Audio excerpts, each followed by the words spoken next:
Hello guys! Hello para to sa lahat ng mga Aquarius, welcome dito sa aking channel. I hope na makuha mo yung energy. I hope na makuha mo, Aquarius, yung message na talagang para sa'yo.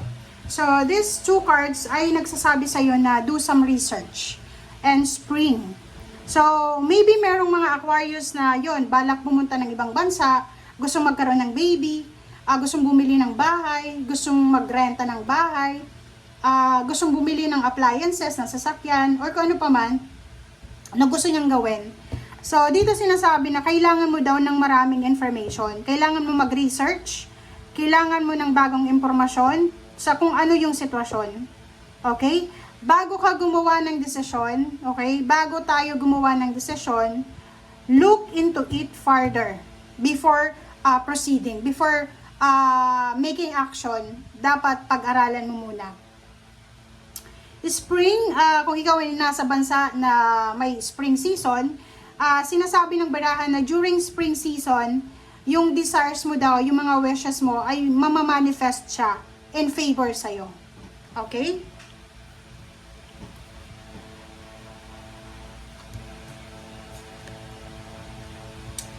Okay, Aquarius.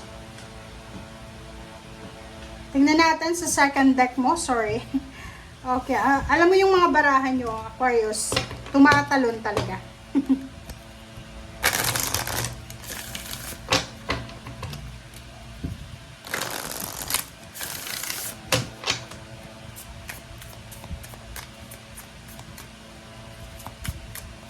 Okay, new waxing moon, conception, inner self, expansion. So, Aquarius, maraming possible na mangyari sa'yo.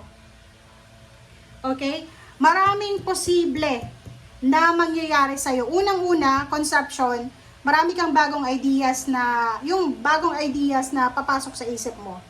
Pangalawa, inner self, maraming, kumbaga, mangyayari sa sarili mo. Discovery ng self mo, sa loob mo mismo. Okay? And expansion, sinasabi ng barahan na may mag-i-expand, mayroong magbabago sa sarili mo. Mayroong, kumbaga, sinasabi ng barahan na changes, 'di ba? Pwedeng expansion ng, like for example, ng career, maybe expansion ng plano sa buhay in the future, or maybe expansion ng pamilya, parang ganun. So, Aquarius, sinasabi ng baraha na i-welcome mo siya. Kasi sa linggong ito, maybe may good news about pregnancy, about new job, new career, about long distance travel, or maybe discovery about sa sarili mo. Okay, thank you.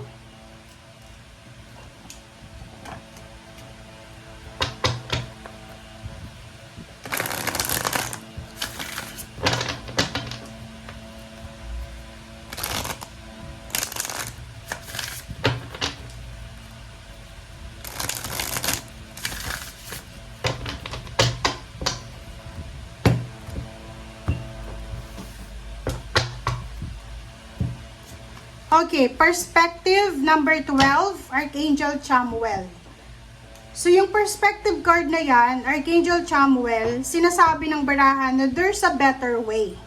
Pause for reflection and insight. Same din dito na if for example may kailangan tayong malaman, may kailangan tayong gawin, bago tayo gumawa ng desisyon, mag-reflect muna tayo, mag-pause muna tayo, magpahinga, and kailangan natin na isipin kung ano yung mga consequences sa mga actions natin.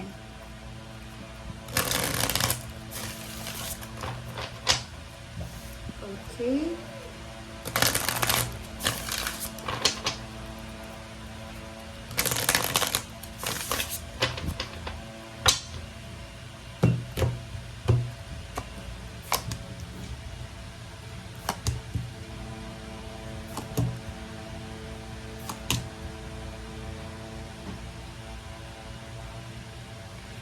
Okay, so yung first 4 cards from this deck ay nagsasabi sa'yo na mayroong 7 of Pentacles dito. So may hinihintay ka talaga. So maybe you're waiting for something na tangible, pera. Maybe lump sum of money, payments, payouts, back pay, loan, parang ganun. Or maybe naghihintay ka ng yun, job offer, or pwedeng nag-a-apply ka papuntang ibang bansa And nakikita ko sir dito nag-aantay ka ng confirmation. Next is 6 of Cups. Meron sa iyo ditong pwedeng bumalik sa dating trabaho, sa dating negosyo, or pwedeng gustong bumalik sa dating lugar nila, like sa probinsya or Pilipinas, if you're pregnant, if you're getting married, or kung ano man ang gagawin mo.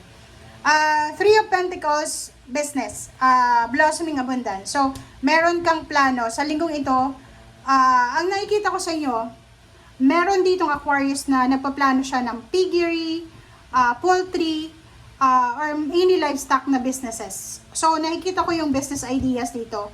Meron kang sisimulan, maybe uuwi ka ng probinsya or ng Pilipinas para magtrabaho or para magnegosyo. Parang gano'n. So, 5 of Swords.